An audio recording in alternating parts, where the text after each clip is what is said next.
Hi hello ನಮಸ್ಕಾರ ಸ್ನೇಹಿತರೆ. ಮನೆಗೆ ಬಂದಿರೋದು ಕೀರ್ತಿ ಅಲ್ಲ. ಹಾಗಾದರೆ ಇದು ಎಲ್ಲವೂ ಕೂಡ ಲಕ್ಷ್ಮಿ ಪ್ಲ್ಯಾನ್ ಆಗಿದೆ. ಲಕ್ಷ್ಮಿ ಹೆಣದ ಬಲಿಯಲ್ಲಿ ಕಾವೇರಿ ಲಾಕ್ ಆಗಿದ್ದಾಗಿದೆ. ಹಾಗಿದ್ರೆ ಲಕ್ಷ್ಮಿ ಎಂಟ್ರಿ ಅಂತಿಂಥ ಎಂಟ್ರಿ ಅಲ್ಲ, ಖಂಡಿತ ಕಾವೇರಿ ಹುಟ್ಟನ್ನು ಅಡಗಿಸೋ ಎಂಟ್ರಿ ಅಂತಲೇ ಹೇಳ್ಬೋದು. ಹಾಗಾದರೆ ಲಕ್ಷ್ಮಿಯ ಎಂಟ್ರಿಗೆ ವಿಲ ವಿಲ ಅಂತ ಒದ್ದಾಡಿದ್ಯಾಕೆ ಕಾವೇರಿ? ಇದು ಎಲ್ಲವನ್ನೂ ಕೂಡ ತಿಳ್ಕೊಬೇಕು ಅಂದರೆ ಈಗಲೇ ನಮ್ಮ ಈ ಚಾನಲ್ನ ಸಬ್ಸ್ಕ್ರೈಬ್ ಮಾಡಿ, ಹಾಗೆ ಒಂದು ವಿಡಿಯೋವನ್ನು ಪೂರ್ತಿಯಾಗಿ ನೋಡಿ. ಇಲ್ಲಿ ಕೀರ್ತಿ ಏನೋ ಕೀರ್ತಿ ಬಂದಿದ್ದು ಎಲ್ರಿಗೂ ಶಾಕ್ ಆಯಿತು. ಕೀರ್ತಿ ಬದುಕಿದಾಳೆ ಅನ್ನೋ ವಿಷಯ ಗೊತ್ತಾಯಿತು. ಆದರೆ ಕೀರ್ತಿ ಬಂದಿದ್ದು ಕಾವೇರಿ ಮುಖವಾಡನ್ನು ಕಳ್ಚಿರುವುದಕ್ಕೆ. ಕಾವೇರಿ ಮಾಡಿದ ಇಂಚಿಂಚ ಕರ್ಮಕಾಂಡವನ್ನು ಕೀರ್ತಿ ಹೇಳಿದೆ. ಮನೇಲಿ ಯಾರೂ ಕೂಡ ಕೀರ್ತಿ ಮಾತನ್ನು ನಂಬೋದಕ್ಕೆ ರೆಡಿ ಇಲ್ಲ. ಅದರಲ್ಲೂ ನಂಬೋದಕ್ಕೆ ರೆಡಿ ಇಲ್ದಿರೋದು ಅಜ್ಜಿ, ವೈಷ್ಣವ್, ಹಾಗೆ ಕೃಷ್ಣಕಾಂತ್. ಸುಪ್ರೀತಾ ಅವ್ರಿಗೆ ತುಂಬ ಚೆನ್ನಾಗಿ ಗೊತ್ತು ಕಾವೇರಿ ಅದಕ್ಕೆ ಇಂಥ ಎಲ್ಲ ಕೆಲಸ ಮಾಡ್ತಾರೆ ಅಂತ. ಕೆಂಪಾಸೀನನ್ನು ಕರೆಸಿದ್ರು ಕೂಡ ಕಾವೇರಿಯವರು ಇನ್ನಿಲ್ಲವಾಗಿ ಡ್ರಾಮಾ ಮಾಡ್ತಾರೆ. ಎಷ್ಟು ದುಡ್ಡಿಗೆ ಡೀಲ್ ಮಾಡಿಕೊಂಡು ನನ್ನ ಮುಂದೆ ಬಂದು ನಿಂತಿದ್ರ, ನನ್ನ ವಿರುದ್ಧ ಹೇಳ್ತಿದ್ರ. ನೋಡಿ ಕೃಷ್ಣಕಾಂತ್, ಇವ್ರ ಮುಖಾನೇ ನೋಡಿಲ್ಲ ನಾನು. ನನ್ನ ಸೊಸೆನ ಇವ್ರಿಗೆ ಹೋಗಿ ಡೀಲ್ ಕೊಟ್ಟು ಸುಪಾರಿ ಕೊಟ್ಟು ಸಾಯಿಸೋಕೆ, ಕಿಡ್ನಾಪ್ ಮಾಡಿಸೋಕೆ ಹೇಳ್ತೀನ ನಾನು. ಎಂತ ಮಾತಾಡ್ತಿದ್ದಾರೆ ಇಂಥವ್ರ ಸಹವಾಸ ಎಲ್ಲ ನಾನು ಯಾಕೆ ಮಾಡಲಿ ಅಂತ ಹೇಳ್ತಾರೆ. ಆದರೆ ಇದು ಸುಳ್ಳು, ಇವರನ್ನ ಮಾತ್ರ ಬಂದಿದ್ದು ನಿಜ ಅಂತ ಕೆಂಪಾಸೀನ ಹೇಳಿದ್ರೆ, ಈ ಕಡೆ ಕೃಷ್ಣಕಾಂತ್ ಅವರು ಪೊಲೀಸ್ ಅವ್ರನ್ನ ಕರಿಬೇಕಾಗತ್ತೆ ಅಂತ ಹೆದರಿಸ್ತಾರೆ. ಈ ಕಡೆ ಕೀರ್ತಿ ಬರುವುದಕ್ಕೆ ಯಾವುದೇ ಕಾರಣಕ್ಕೂ ನಾವು ಹೋಗೋದಿಲ್ಲ, ಕೀರ್ತಿ ಮೇಡಮ್ ಹೇಳು ತನಕ ಅಂತ ಹೇಳಿದ ಕೆಂಪಾಸೀನ ಪೊಲೀಸ್ ಅವರು ಅಂತ ಹೇಳ್ತಿದ್ದಾಗೆ, ಮೇಡಮ್ ನಾವೀಗ ಹೋಗ್ತಿರ್ಬೋದು, ಆದರೆ ನಾವು ಹೇಳಿದ್ದು ಯಾವುದೂ ಕೂಡ ಸುಳ್ಳಲ್ಲ. ಕಾವೇರಿ ಮೇಡಮ್ ನಮ್ಮ ಹತ್ರ ಬಂದು ಸುಪಾರಿ ಕೊಟ್ಟು ಇಷ್ಟೆಲ್ಲ ನಡೆದಿದ್ದು. ಜೊತೆಗೆ ಮೇಡಮ್ ನೀವು ಏನಾದರೂ ಮಾಡ್ಕೊಳ್ಳಿ, ಇವತ್ತು ಮನೆಯಿಂದ ಹೋಗ್ತೀರಾ, ಯಾರು ಬರಬೇಕೋ ಅವರು, ಯಾರ ಜೊತೆ ಬರಬೇಕೋ ಅವ್ರ ಜೊತೆ ಬರ್ತಾರೆ, ನಿಮಗೆ ಸರಿಯಾಗಿ ಗುಣ ಕೊಡ್ತಾರೆ ಅಂತ ಹೇಳಿ ಅವರಿಬ್ಬರು ಕೂಡ ಹೋಗ್ತಾರೆ. ತದನಂತರ ಈ ಕಡೆ ಕೀರ್ತಿ ಅಂತೂ ನಾನು ಹೇಳಿದ್ದೆಲ್ಲವೂ ಕೂಡ ನಿಜ, ಕಿಡ್ನಾಪ್ ಮಾಡಿಸಿದ್ದು ಇವರೇ, ತದನಂತರ ಯಾರು ಮಾಡಿಸಿದ್ದು ಅಂತ ತಿಳ್ಕೊಳ್ಳೋಕ್ಕೆ ನಾನು ಹೋದೆ. ಆಗ ಕೆಂಪಾಸೀನ ಸಿಕ್ಕಿದ್ರು. ಅವ್ರಿಗೆ ದುಡ್ಡು ಕೊಟ್ಟು ನಾನು ಸತ್ಯನ ಬಾಯಿ ಬಿಡಿಸಿದೆ. ಆನಂತರ ಕಾವೇರಿ ಆಂಟಿ ಅಂತ ಗೊತ್ತಾಯಿತು, ಆ ಸತ್ಯ ನಿಮಗೆ ಹೇಳಬೇಕು ಅಂತ ನಿನ್ನ ಲಕ್ಷ್ಮಿನ ಹಾಗೆ ಕಾವೇರಿ ಆಂಟಿನ ಬೆಟ್ಟದ ಮೇಲೆ ಕರೆದೆ. ಕಾವೇರಿ ಆಂಟಿ ನೀವು ಎಷ್ಟು ಕಷ್ಟಪಟ್ಟು ಬಂದ್ರಿ ಅಂತ ನಿಮಗೂ ಕೂಡ ಗೊತ್ತಿದೆ ಅಲ್ವಾ ಅಂತ ಹೇಳ್ತಾಳೆ ಕೀರ್ತಿ. ಈ ಕಡೆ ಕಾವೇರಿ ಅವ್ರಿಗೆ ಎಲ್ಲವೂ ಕೂಡ ನೆನಪಾಗ್ಬಿಡುತ್ತೆ. ಜೊತೆಗೆ ನಾನು ಅಲ್ಲಿ ಕಾವೇರಿ ಆಂಟಿನ ಪ್ರಶ್ನೆ ಮಾಡಿದೆ ಅಂತ ಹೇಳ್ತಿದ್ರೆ, ಮಂಟಪ ಯಾಕೆ ಮಾಡಿದ್ದೆ ಅಂತ ಕೇಳ್ತಾನೆ ವೈಷ್ಣವ್. ಮಂಟಪ ಎಲ್ಲ ರೆಡಿ ಮಾಡಿದ್ದು ಮದುಮಗಳಾಗಿ ಕಾವೇರಿ ಆಂಟಿ ಸತ್ಯನ ಬಾಯಿ ಬಿಡಿಸ್ಬೇಕು ಅಂತ. ಕ್ಯಾಮ್ರಾ ಕೂಡ ಇಟ್ಟಿದ್ದೆ ನಾನು, ಎಲ್ಲವೂ ಕೂಡ ರೆಕಾರ್ಡ್ ಆಗಿದೆ ಅದರಲ್ಲಿ.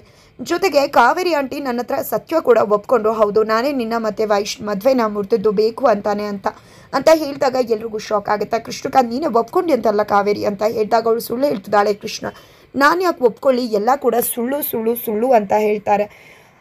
ಖಂಡಿತ ಈಗ ಇವರು ಸುಳ್ಳು ಹೇಳ್ತಿದ್ದಾರೆ, ಇವರು ಒಪ್ಕೊಂಡಿದ್ದು ನಿಜ. ಆನಂತರ ಗನ್ ಇಟ್ಕೊಂಡು ಅವ್ರಿಗೆ ಶೂಟ್ ಮಾಡ್ಕೊಳಕ್ಕೆ ಹೋದ್ರು. ಆಗ ನಾನೇ ಅಡ್ಡ ಬಂದು ದಯವಿಟ್ಟು ಆಂಟಿ ಶೂಟ್ ಮಾಡ್ಕೋಬೇಡಿ ಅಂತ ಗನ್ ತೊಗೊಳಕ್ಕೆ ಹೋದರೆ ಅವರು ನನ್ನ ತಳ್ಳಿಬಿಟ್ಟು ಬೆಟ್ಟದ ಮೇಲಿಂದ ನೂಕ್ಬಿಟ್ರು ಅಂತ ಹೇಳ್ತಾಳೆ. ಇದರಿಂದಾಗಿ ಎಲ್ರಿಗೂ ಶಾಕ್ ಆಗುತ್ತೆ. ಇವಳು ಸುಳ್ಳು ಹೇಳ್ತಿದ್ದಾಳೆ, ಎಲ್ಲ ಕಟ್ಟುಕತೆ ಹಾಗೆ ಹೀಗೆ ಅಂತ ಕಾವೇರಿಯವ್ರು ಹೇಳ್ತಿದ್ದಾರೆ. ಜೊತೆಗೆ ಫುಲ್ ಓವರ್ ಡ್ರಾಮಾ ಮಾಡೋಕ್ಕೆ ಶುರು ಮಾಡ್ಕೋತಾರೆ. ಈ ಕಡೆ ತಲೆ ಸುತ್ತ ಬೀಳು ಹಾಗೆ, ತುಂಬಾ ಕುಸ್ತು ಹೋಗೋ ಹಾಗೆ ನಾಟಕ ಮಾಡೋದೇ ಹೇಳ್ಕೊಡ್ಬೇಕಾ ಕಾವೇರಿ ಅವ್ರಿಗೆ. ತುಂಬ ಚೆಂದ ನಾಟಕ ಮಾಡ್ತಾರೆ. ಈ ಕಡೆ ವೈಷ್ಣವ್ ಅಂತೂ, ಅಮ್ಮ ಗಾಬರಿ ಆಗಬೇಡಮ್ಮ, ನಾನು ಖಂಡಿತ ಯಾರು ಹೇಳಿದ್ರು ಈ ವಿಷಯನ ನಂಬೋದಿಲ್ಲ, ನನ್ನಮ್ಮ ಏನು ಅಂತ ನಂಗೆ ತುಂಬ ಚೆನ್ನಾಗಿ ಗೊತ್ತದೆ ಅಂತ ಹೇಳ್ತಿದ್ದಾನೆ ವೈಷ್ಣವ್. ಜೊತೆಗೆ ಈ ಕಡೆ ನೀನು ಹೇಳ್ತಿರೋ ಮಾತಿಗೆ ಸಾಕ್ಷಿ ಏನಿದೆ, ನನ್ನ ಮಕ್ಳು ಯಾಕಂತ ಕೆಲಸ ಮಾಡ್ತಾಳೆ ಅಂತ ಇಲ್ಲಿ ಅಜ್ಜಿ ಕೇಳ್ತಿದ್ರೆ, ಅದಕ್ಕೂ ಕೂಡ ಸಾಕ್ಷಿ ಇದೆ ಅಂತ ಬೆಟ್ಟದ ಮೇಲಿನ ಮಹಾದೇವಯ್ಯ ಅವ್ರನ್ನ ಕರೆಸ್ತಾರೆ. ಬೆಟ್ಟದ ಮೇಲಿನ ಮಹಾದೇವಯ್ಯ ಬರ್ತಿದ್ದಾಗೆ ಕಾವೇರಿ ಇನ್ನೂ ಕೂಡ ನಡ್ಗೋಗ್ತಾರೆ. ಇವನನ್ನು ಕರೆಸಿದ್ಯಾ, ಇವನ್ನ ಎಷ್ಟು ಕೊಟ್ಟು ಡೀಲ್ ಮಾಡ್ಕೊಂಡು ಬಂದಿದ್ಯಾ, ಇವನಿಗೆ ಮೊದಲೇ ತಲೆ ಸರಿ ಇಲ್ಲ, ಏನು ಹೇಳ್ಕೊಡ್ತಾರೋ ಅದನ್ನು ಹೇಳ್ತಾನೆ. ಮೊದಲೇ ಇವನಿಗೆ ನನ್ನ ಕಂಡ್ರೆ ಆಗೋದಿಲ್ಲ, ಆಲ್ರೆಡಿ ನನ್ನ ಮನೆಗೆ ಬಂದು ನನ್ನೇ ಸಾಯಿಸೋಕೆ ನೋಡ್ದವನು ಇವನು ನನ್ನ ವಿರುದ್ಧವಾಗಿ ಸಾಕ್ಷಿ ಹೇಳೋ ಕರೆಸಿದ್ಯಾ ಅಂತ ಹೇಳ್ತಿದ್ರೆ, ಈ ಕಡೆ ಹೌದು ಈ ಹುಡುಗಿನೇ ಇವರೇ ಬೆಟ್ಟದ ಮೇಲಿಂದ ತಳ್ಳಿಬಿಟ್ರು, ಆ ಹುಡುಗಿ ಕಾಪಾಡಿ ಅಂತ ಹೇಳ್ತಿದ್ರು. ಮೂರನೇ ಕಣ್ಣು ಮುಖಂಡೇಶ್ವರ ಅದನ್ನೆಲ್ಲ ರೆಕಾರ್ಡ್ ಮಾಡ್ಕೊಂಡಿದೆ ಅಂತ ಹೇಳ್ತಿದ್ದಾರೆ. ಅದ್ರ ಪ್ರಕಾರವಾಗಿ ಅದು ಕ್ಯಾಮ್ರಾ ಅಂತ ಕೀರ್ತಿ ಹೇಳ್ತಾಳೆ, ಎಲ್ಲವೂ ಕೂಡ ಅದರಲ್ಲಿ ರೆಕಾರ್ಡ್ ಆಗಿದೆ ಅಂತ ಹೇಳ್ತಿದ್ದಾಗೆ, ನೋಡು ವೈಷ್ಣವ್ ಕೀರ್ತಿ ಹೇಳ್ತಿರೋ ಮಾತುಗೂ ಇದಕ್ಕೂ ತುಂಬ ತಾಳೆ ಆಗ್ತದೆ. ಯಾಕಂದರೆ ಲಕ್ಷ್ಮಿ ಕೂಡ ಅವತ್ತು ಕ್ಯಾಮ್ರಾದಲ್ಲಿ ರೆಕಾರ್ಡ್ ಆಗಿದೆ. ಕಾವೇರಿ ಅತ್ತೆ ಮತ್ತು ಕೀರ್ತಿ ಇಬ್ಬರು ಕೂಡ ಕ್ಯಾಮ್ರಾದಲ್ಲಿ ಇದ್ರು ಅಂತ ಲಕ್ಷ್ಮಿ ಹೇಳ್ತಿದ್ಲಲ್ವ ಅಂತ ಹೇಳ್ತಿದ್ದಾಗೆ ವೈಷ್ಣವ್ಗೆ ಆ ಒಂದು ವಿಷಯಗಳು ನೆನಪಾಗುತ್ತೆ. ಆದರೆ ಇಲ್ಲಿ ಕಾವೇರಿಯವ್ರು ಮಾತ್ರ ಖಂಡಿತವಾಗ್ಲೂ ಇದೆಲ್ಲ ಸುಳ್ಳು ಅಂತಲೇ ಹೇಳ್ತಿದ್ದಾರೆ. ತದನಂತರ ಇಲ್ಲಿ ಕೀರ್ತಿ ಕಾವೇರಿ ಆಂಟಿನೇ ಇದನ್ನೆಲ್ಲ ಮಾಡಿಸಿದ್ದು ಅಂತ ಹೇಳ್ತಿದ್ರೆ, ಕೃಷ್ಣಕಾಂತ್ ಅವರು ನನ್ನ ಮನೆಗೆ ಬಂದು ನನ್ನ ಹೆಂಡತಿ ಮೇಲೆ ಆಪಾದನೆ ಹೊರಿಸ್ತೀಯ, ಯಾರನ್ನೋ ಕರ್ಕೊಂಡು ಬಂದು ಸಾಕ್ಷಿ ಎಲ್ಲ ಹೇಳ್ಸೋಕೆ ಬರ್ತೀಯ ಅಂತ ಕಪಾಳಕ್ಕೆ ಬಾರ್ಸಕ್ಕೆ ಹೋದರೆ ಸುಪ್ರೀತಾ ತಡೀತಾರೆ. ಏನಣ್ಣ ಏನು ಮಾಡ್ತಿದ್ಯಾ, ಅವತ್ತೇನೋ ಹಾಸ್ಪಿಟಲಲ್ಲಿ ಕೀರ್ತಿ ಮೇಲೆ ಕೈ ಮಾಡ್ದೆ, ಅವತ್ತು ನಾನು ನಿನ್ನ ಪರ ಇದ್ದೆ, ಆದರೆ ಇವತ್ತು ಯಾವುದೇ ಕಾರಣಕ್ಕೂ ನಿನ್ನ ಪರ ಇರೋದಿಲ್ಲ. ಅಂತ ಹೇಳ್ತಿದ್ದಾಗಲೇ ಹಾಗಿದ್ರೆ ನೀನು ಕೀರ್ತಿ ಪರ ನಿಂತು ಮಾತಾಡ್ತಿದ್ಯಾ, ನಿಮ್ಮ ಅದಕ್ಕೆ ವಿರುದ್ಧ ನಿಂತು ಅಂದಾಗ ಹೌದು, ನಾನು ಯಾರ ವಿರುದ್ಧ ಅಲ್ಲ, ನಾನು ನ್ಯಾಯದ ಪರವಾಗಿ ನಿಂತು ಮಾತಾಡ್ತಿದ್ದೀನಿ. ಕೀರ್ತಿ ಏನು ಹೇಳ್ತಿದ್ದಾಳೋ ಅದರಲ್ಲಿ ಸತ್ಯ ಇದೆ ಅಂತ ಅನ್ನಿಸ್ತದೆ. ಕಾವೇರಿ ಅದಕ್ಕೆ ಏನು ಅನ್ನೋದನ್ನು ನಾನು ಎಷ್ಟೋ ಬಾರಿ ಹೇಳಿದ್ರು ನೀವು ನಂಬ್ತಾ ಇರಲಿಲ್ಲ ಅಲ್ವಾ, ಇವತ್ತು ಸಾಕ್ಷಿ ಸಮೇತ ಸಿಕ್ ಬೀಳ್ತಿದ್ದಾರೆ ಅಷ್ಟೇ ಅಂತ ಸುಪ್ರೀತಾ ಹೇಳ್ತಾರೆ. ತದನಂತರ ಈ ಕಡೆ ಕೀರ್ತಿ ಹೆದರ್ಕೊಂಡು ಹೋಗ್ಬಿಡ್ತಾಳೆ. ಈ ಕಡೆ ಸುಪ್ರೀತಾ ಕೂಡ ಕೀರ್ತಿಯಿಂದನೇ ಹೋಗ್ತಾರೆ.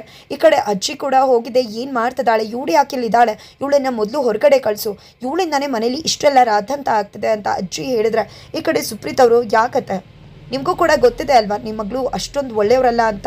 ಕೀರ್ತಿ ಸತ್ಯ ಹೇಳೋಕೆ ಬಂದಿದ್ದಾಳೆ. ಕೀರ್ತಿ ಸತ್ಯ ಹೇಳಿ ಹೊರಗಡೆ ಹೋಗೋ ತನಕ ಯಾವುದೇ ಕಾರಣಕ್ಕೂ ನಾನು ಅವಳ ಹೊರಗಡೆ ಕಳಿಸೋದಿಲ್ಲ. ನನಗೆ ನಿಮ್ಮ ಮಗಳ ಮೇಲೆ ಯಾವುದೇ ಕಾರಣಕ್ಕೂ ನಂಬಿಕೆನೂ ಇಲ್ಲ, ಜೊತೆಗೆ ನಿಮ್ಮ ಮಗಳ ಪರ ಯಾವತ್ತೂ ನಾನು ನಿಲ್ಲೋದೂ ಇಲ್ಲ ಅಂತ ಸುಪ್ರೀತಾ ಹೇಳಿಬಿಡ್ತಾರೆ. ತದನಂತರ ಈ ಕಡೆ ಬೆಟ್ಟದ ಮೇಲಿನ ಮಹಾದೇವಯ್ಯವ್ರ ಮೇಲೆ ವೈಷ್ಣವ್ ಹಾಗೆ ಕೃಷ್ಣಕಾಂತ್ ಇಬ್ಬರು ಕೂಡ ರೇಗ್ತಿರ್ತಾರೆ. ಜೊತೆಗೆ ಅವರನ್ನು ಕಳ್ಸೋಕೆ ನೋಡ್ತಾರೆ. ಜೊತೆಗೆ ಇಲ್ಲಿ ಕೀರ್ತಿ ಅಮ್ಮಂಗೆ ಕಾಲ್ ಮಾಡ್ತೀನಿ, ಅವರೇ ಬಂದು ಕರ್ಕೊಂಡು ಹೋಗಲಿ ಅಂತ ವೈಷ್ಣವ್ ಹೋಗ್ತಿದ್ರೆ ಅಷ್ಟರಲ್ಲಿ ಕೀರ್ತಿ ಬರ್ತಾಳೆ. ಏನು ಮಾತಾಡ್ತಿದ್ಯಾ ವೈಷ್ಣವ್, ಎಲ್ರಿಗೂ ಯಾಕೆ ಕಾಲ್ ಮಾಡ್ತಿದ್ಯಾ, ನಾನು ಹೇಳ್ತಿರೋದು ನಿಜಾನೇ ಅಂತ ಹೇಳ್ತಿರ್ತಾರೆ. ಅಷ್ಟರಲ್ಲಿ ಈ ಕಡೆ ಕಾವೇರಿಯವರು ಹೆದರ್ಕೊಂಡು ರೂಮಿಗೆ ಬರ್ತಾರೆ. ಈ ಕಡೆ ಎಲ್ಲರೂ ಕೂಡ ಬರ್ತಾರೆ. ಈ ಕಡೆ ಏನು ಮಾತಾಡ್ತಿದ್ರೆ ಆ ಕ್ಯಾಮ್ರಾ ತಾನೇ ಬೇಕಾಗಿದೆ ನಿಮಗೆ ಅಂತ ಹೇಳಿ ಕ್ಯಾಮ್ರಾನ ಕೊಡೋಕೆ ಹೋದ್ರೆ ಈ ಕಡೆ ಕ್ಯಾಮ್ರಾನ ನೋಡ್ತಿರ್ತಾಳೆ ಕೀರ್ತಿ. ಸುಪ್ರೀತ್ ಅವರು ಅದನ್ನು ಕಿತ್ಕೊಂಡ್ಬಿಡ್ತಾರೆ. ನಂತರ ಈ ಕ್ಯಾಮ್ರಾದಲ್ಲಿ ಅಲ್ವಾ ಎಲ್ಲ ರೆಕಾರ್ಡ್ ಆಗಿದೆ ಅಂತ ಹೇಳಿದ್ದು, ಇದೆಲ್ಲನೂ ಕೂಡ ನೋಡ್ತಿದ್ರೆ ಕೀರ್ತಿ ಇಷ್ಟು ದಿನ ಕಾಣಿ ಆಗಿದ್ದಿದ್ದೆ ಎಲ್ಲವನ್ನ ಕೂಡ ರೆಡಿ ಮಾಡಿಕೊಂಡು ಪ್ಲ್ಯಾಂಡ್ ಆಗಿ ಬಂದು ನನ್ನ ವಿರುದ್ಧ ಈ ರೀತಿ ಸಾಕ್ಷಿನ ಕ್ರಿಯೇಟ್ ಮಾಡಿ ನನ್ನ ವಿರುದ್ಧ ಮಸ್ಲತ್ ಮಾಡಿ ನನ್ನನ್ನು ಇಲ್ದಿರೋ ಆಪಾದನೆ ಹಾಕೋದಕ್ಕೆ ಅಂತ ಹೇಳ್ತಿದ್ರೆ, ಇಲ್ಲ ಇವರು ಸುಳ್ಳು ಹೇಳ್ತಿದ್ದಾರೆ, ಇವ್ರು ಮಾಡಿದ ನಿಜ, ಕೊಲ್ಲೋಕೆ ಹೋಗಿದ್ದು ನಿಜ ಅಂತ ಇಲ್ಲಿ ಬೆಟ್ಟದ ಮೇಲಿನ ಮಹಾದೇವಯ್ಯ ಹೇಳ್ತಿರ್ತಾರೆ. ಮತ್ತೆ ಕುತ್ತಿಗೆನ ಹಿಸ್ಕೋಕೆ ಶುರು ಮಾಡಿಬಿಡ್ತಾರೆ ಕಾವೇರಿದನ್ನು. ಇಲ್ಲಿ ಬೆಟ್ಟದ ಮೇಲಿನ ಮಹಾದೇವ ತಕ್ಷಣ ಬಿಡಿಸಿದ್ದೆ, ಈ ಕಡೆ ಹೋಗಿ ನೀರು ಕುಡಿಸಿ ಅಂತ ಗಂಗಕ್ಕ ಕೈಲಿ ಇಲ್ಲಿ ಬೆಟ್ಟದ ಮೇಲಿನ ಮಹಾದೇವಯ್ಯನ ಕಳಿಸ್ತಾರೆ. ತದನಂತರ ಸುಪ್ರೀತ್ ಅವರು ಯಾಕತ್ಗೆ ಇಷ್ಟೊಂದು ಹೆದರ್ಕೋತಿದ್ರ ಅಂತ ಅನ್ನಿಸ್ತದೆ. ಸಿಂಹ ಹೋಗಿ ಜಿಂಗೆ ಮೇಲೆ ಬಿದ್ದಾಗ ಜಿಂಗೆ ಹೆಂಗೆ ಕಿರ್ಚ್ಕೊಳ್ಳುತ್ತೋ ಅದೇ ರೀತಿ ನೀವು ಕಿರ್ಚ್ಕೋತಿದ್ದೀರಾ, ಇದನ್ನೆಲ್ಲ ನೋಡ್ತಾ ಇದ್ರೆ ಯಾಕೆ ನೀವು ತಪ್ಪು ಮಾಡಿದ್ದೀರಾ ಅಂತ ಅನ್ನಿಸ್ತಿದ್ಯಲ್ಲ ಅಂದಾಗ, ಯಾಕೆ ನಿನ್ನ ಮೇಲೆ ಇದೇ ರೀತಿ ಎಲ್ಲರೂ ಕೂಡ ಹೂವಾರಿದ್ರೆ ನಿಮಗೂ ಕೂಡ ಹಾಗೆ ಅನ್ನಿಸ್ತಿತ್ತಲ್ವ ಅಂತ ಕೇಳಿದಾಗ, ಇಲ್ಲಪ್ಪ ಯಾಕೆ ಹಾಗೆ ಅನ್ನಿಸ್ಬೇಕು, ತಪ್ಪು ಮಾಡಿದ್ರೆ ಭಯ ಆಗಬೇಕು, ತಪ್ಪು ಮಾಡಿಲ್ಲ ಅಂದರೆ ಯಾಕೆ ಭಯ ಆಗಬೇಕು, ಇದನ್ನೆಲ್ಲ ನೋಡ್ತಿದ್ರೆ ಕೀರ್ತಿ ಹೇಳ್ತಿರೋ ಮಾತುಗಳು ನಿಜ ಅಂತಾನೆ ಅನ್ನಿಸ್ತಿದೆಯಲ್ಲ ಅಂತ ಹೇಳೋಕೆ ಶುರು ಮಾಡಿಬಿಡ್ತಾರೆ. ಈ ಕಡೆ ಕಾವೇರಿ ಏನು ಮಾಡ್ಕೋಬೇಕು, ಇನ್ನೊಂದು ಮೆಗಾ ಡ್ರಾಮಾ ಮಾಡೋಕ್ಕೆ ಶುರು ಮಾಡಬೇಕು. ಬಟ್ ಅದ್ರ ಒಳಗಡೆ ಪೊಲೀಸ್ ಅವರ ಎಂಟ್ರಿ ಆಗುತ್ತೆ. ಪೊಲೀಸ್ ಅವರ ಸುಮ್ಮನೆ ಎಂಟ್ರಿ ಆಗೋದಿಲ್ಲ. ಪೊಲೀಸ್ ಅವ್ರನ್ನ ಕರ್ಕೊಂಡು ಬಂದಿರೋದು ಬೇರೆ ಯಾರೂ ಅಲ್ಲ, ಲಕ್ಷ್ಮಿ ಪೊಲೀಸ್ ಅವ್ರ ಜೊತೆ ಬರ್ತದಾಗೆ ಲಕ್ಷ್ಮಿನ ನೋಡಿ ವೈಷ್ಣವ್ಗೆ ಖುಷಿ ಆಗ್ತದೆ. ಪೊಲೀಸ್ ಅವರು ನೋಡಿ ಕಾವೇರಿಗೆ ಗಾಬರಿ ಆಗ್ತದೆ. ಈ ಕಡೆ ಫೈನಲಿ ಪೊಲೀಸ್ ಅವ್ರನ್ನ ಕರ್ಕೊಂಡು ಬಂದಿದ್ದೆ ಕಾವೇರಿನ ಅರೆಸ್ಟ್ ಮಾಡಿಸೋಕೆ ಮುಂದಾಗ್ತದಾಳೆ ಲಕ್ಷ್ಮಿ. ಇಲ್ಲಿ ವೈಷ್ಣವ್ ಕೃಷ್ಣಕಾಂತ್ ಏನು ಮಾಡ್ತಿದ್ಯಾ ಅಂತ ಕೇಳ್ತಿದ್ರು ಕೂಡ ಕೀರ್ತಿ ಅವ್ರಿಗೆ ಇಷ್ಟೆಲ್ಲ ಮಾಡಿದ್ದು ಅನ್ನೋ ಸತ್ಯ ಗೊತ್ತಾದ ಮೇಲೂ ಕೀರ್ತಿ ಅವರೇ ಅದಕ್ಕೆ ಹೈ ವಿಟ್ನೆಸ್ ಆಗಿದ್ದಾರೆ. ಹೈ ವಿಟ್ನೆಸ್ಗಳು ತುಂಬಾ ಇದ್ದಾವೆ.